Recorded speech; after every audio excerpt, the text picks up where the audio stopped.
Hello students, Kavitavali Uttarkand में लक्ष्मण मूर्छ और राम विलाप में कुछ दोहों को लेकर के फिर से उपस्थित हुई हूँ।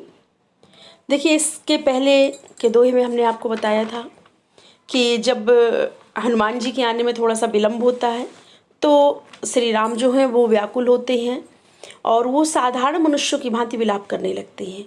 और उन्होंने ऐसा इसलिए किया क्योंकि संसार में भ्रातृत्व प्रेम की उन्हें एक मिसाल देनी थी।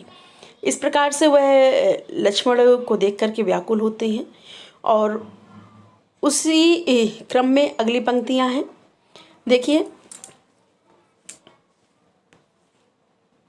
सो अनुराग कहाँ अब भाई, उठौ न सुनी मम बच बिकलाई।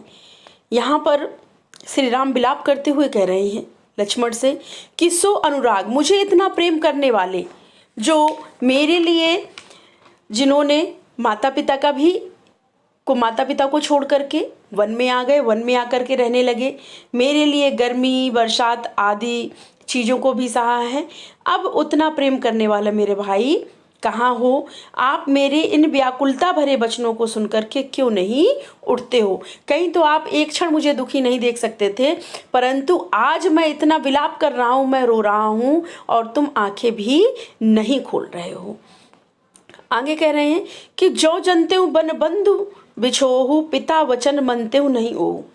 आगे श्री राम कह रहे हैं कि यदि मुझे इस बात का भान भी होता कि वन जाने से मेरा प्रिय भाई मुझसे बिछड़ जाएगा, तो मैं पिता की आज्ञा का पालन नहीं करता, उनकी बात को नहीं मानता, लेकिन मैं कभी वन में तुम्हें लेकर नहीं आता। कहते भले ही मैं पिता की आज्ञा न मानने का दोषी ठहराया जाता, लेकिन मैं तुम्हें कभी वन में लेकर के नहीं आता। भले इसके लिए मुझे पिताजी के वचनों का पालन नहीं करना पड़ता तो मैं वो भी कर लेता। आगे वो कह रहे हैं कि सुत बित नारी भवन परिवार। सुत का तात्पर्य है बेटा पुत्र, बित का तात्पर्य धन से, संपत्ति से, नारी का तात्पर्य बेटा स्त्री से, भवन का तात्पर्य घर से और परिवार का तात्पर्य कुल से। सुत बित नारी भवन परिवार कहते हैं कि संसार में कुछ चीजें जो दोबारा प्राप्त की जा सकती हैं। यदि पुत्र को खो दिया जाए तो दोबारा पुत्र को प्राप्त किया जा सकता है। धन, वित्त माने धन, यदि धन जो है वह किसी प्रकार से हम धनहीन हो जाएं तो परिश्रम करके दोबारा धन कमाया जा सकता है। नारी, नंबर 3 पर नारी है। स्त्री की हानि होने पर स्त्री को दोबारा प्राप्त किया जा सकता है। ये देखिए तुलसीदास जी ने उस समय के मनोदशा को वर्णित करते हुए कहा है कि इस संसार में इन चीज़ों को लोग मानते हैं कि दोबारा प्राप्त किया जा सकता। भवन, घर को दोबारा बनवाया जा सकता है। परिवार, कुल को बढ़ा करके परिवार को भी दोबारा प्राप्त किया जा सकता है। होई जाई जग 12 कहते हैं ये संसार में बार बार प्राप्त किए जा सकते हैं। आगे कहते हैं अस विचार जी जागहु ताता। कहते हैं ऐसा विचार जो है उन्होंने तुलसीदास जी यहाँ पर दे रहे हैं कि ये सारी चीज़ें संसार में एक बार खोने के बाद दोबारा प्राप्त की जा सकती हैं। लेकिन मिलई ना जगत सहोदर भ्राता, लेकिन भाई को, सहोदर का तात्पर्य होता है एक ही माँ से उत्पन्न। राम लक्ष्मण में इतना प्रेम था कि एक ही माँ से उत्पन्न पुत्रों में इतना प्रेम नहीं होगा। जिस प्रकार से वो हिलमिल कर रहते थे, इतने प्रेम से रहते थे कि आज एक ही माँ से उत्पन्न पुत्रों में इतना प्रेम नहीं होगा। तो कहते हैं कि हम तो इतना मिलजुल कर रहे हैं, इतने प्रेम से रहे हैं, और मैं तुम्हारे जैसे भाई को दोबारा प्राप्त नहीं कर पाऊंगा अगर मैंने खो दिया।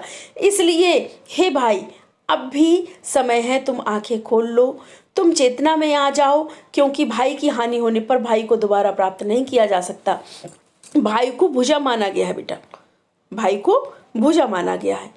तो कहने का तात्पर्य है कि भाई को हानि होने पर भाई को दोबारा नहीं प्राप्त किया जा सकता है।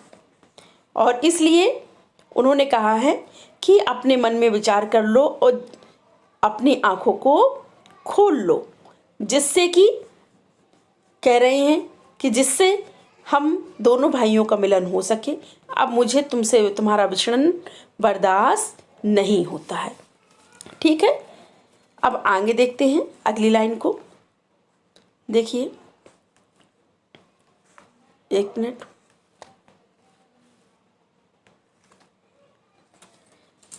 अगली लाइन में देखते हैं, जथा पंख बिनु खग अति दीना।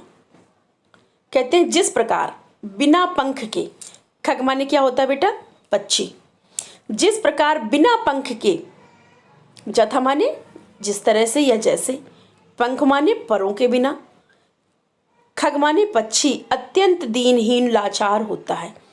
जिस प्रकार से पंख के बिना पक्षी अत्यंत दीनहीन और लाचार होता है। मणि बिनु फनी करिबर कर हीना। मणि के बिना, फनी माने सर्प, और करिबर का तात्पर्य होता है सूंड, नहीं, करिबर कर हीना।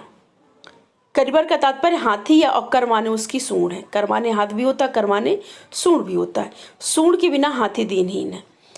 कहने का तात्पर्य है कि जिस प्रकार से, कवि कह रहे हैं यहाँ पर कि जिस प्रकार से पंख के बिना पक्षी अत्यंत दीनहीन होता है, ठीक है, जिस प्रकार से पंख के बिना पक्षी अत्यंत दीनहीन है, मणि के बिना सर्प दीनहीन होता है, और सूंड के बिना हाथी।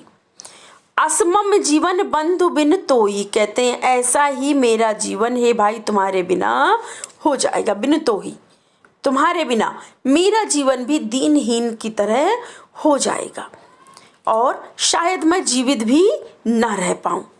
जो जड़ देव जियावे मुही। करें एक तो मैं जीवित नहीं रह पाऊंगा तुमसे बिछड़ करके, और अगर मैं तुमसे बिछड़कर जीवित रहा, यदि फिर भी इन कठोर देवता ने मुझे जीवन दिया, मेरे हृदय को वज्र के समान कठोर बना दिया, इतने बड़े मतलब इतना बड़ा दुख सहकर यदि मैं जीवित रहा, एक तो मैं तुमसे बिछड़कर जीवित नहीं रहूंगा। जिस प्रकार से सर्प की मणि चली जाने से सर्प अपना फन पटक पटक करके अपने प्राण त्याग देता है, ठीक उसी प्रकार से मैं भी भाई से बिछड़कर अपने प्राण त्याग दूंगा।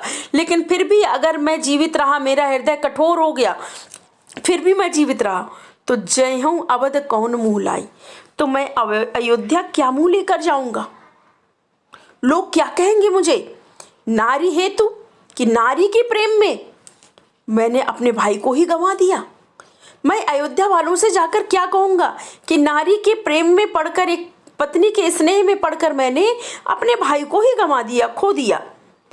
बरु अपजस सहते हूँ जगमाही। कहते हैं इससे अच्छा तो मैं एक कलंक को संसार में सह लेता। क्या सह लेता? किस कलंक को? कि मैंने अपनी पत्नी की रक्षा नहीं कर पाई। मैं इस कलंक को सहकर के संसार में जी सकता हूँ, लेकिन मैं अपने भाई को खोने का दुख नहीं सह सकता हूँ। कहते नारी हानि विशेष क्षति नाई, क्योंकि तुलसीदास जी कहते हैं कि उस समय के लोगों का मानना था कि स्त्री की हानि कोई बहुत बड़ी क्षति नहीं है, नुकसान नहीं है, कोई बहुत बड़ी हानि नहीं है।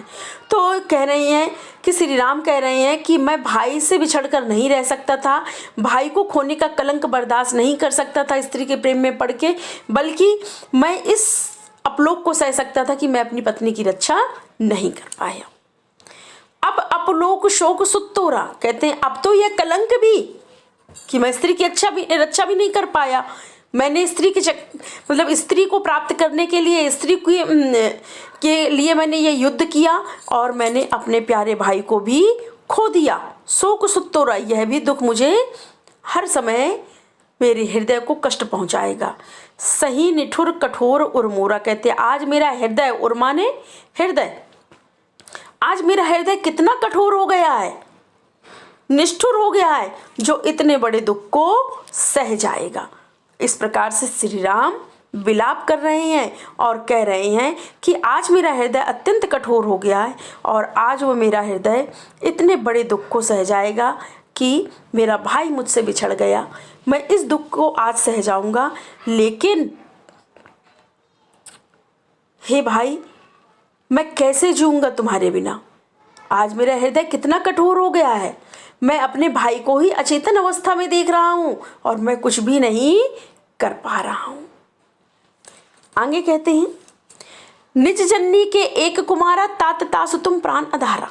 कहते निज जननी के एक कुमारा, मैं अपनी माँ का इकलौता पुत्र था, लेकिन तात तास तुम प्राणधारा, लेकिन उसके प्राणों के आधार तुम थे। मैं अपनी माँ का इकलौता पुत्र था, लेकिन मेरी माँ के प्राणों के आधार तुम थे। सौंपई मोहि तुम्हारी गए पानी, सब विधि सुखद परम हित जानी। कहती है मेरी माँ ने मुझको, जब मैं अयोध्या से वन को आ रहा था तो सभी माताएं खड़ी थीं, और कहती माता सुमित्रा ने, माता कौशल्या ने सौंपई मोहि तुम्हारी गही पानी, पानी का तात्पर्य हाथ से है, तुम्हारा हाथ मेरे हाथ में सौंपा था। गही माने सौंपना। क्यों? सब विधि, सब विधि माने सब प्रकार से, सुखद परम हित जानी, क्योंकि वो जानती थी माता कौशल्या, माता सुमित्रा, कि मैं हर प्रकार से तुम्हारा हितैषी हूं और आज मैं ही तुम्हारी रक्षा न कर पाया। इस बात का मुझे बहुत दुख है। तो ठीक है बेटा, आज के लिए इतना ही। देखिए यहाँ पर तुलसीदास जी ने श्री रामचंद्र जी को एक प्रभु के रूप में न लेकर उनके द्वारा एक आदर्श भाई की मर्यादा तथा भ्रातृत्व प्रेम को प्रकट किया हुआ है। और यहाँ पर जो है लाक्षणिकता, जो अमिधा शब्द है उसकी शक्ति तथा तीसरे में लाक्षणिकता का सुंदर प्रयोग किया है।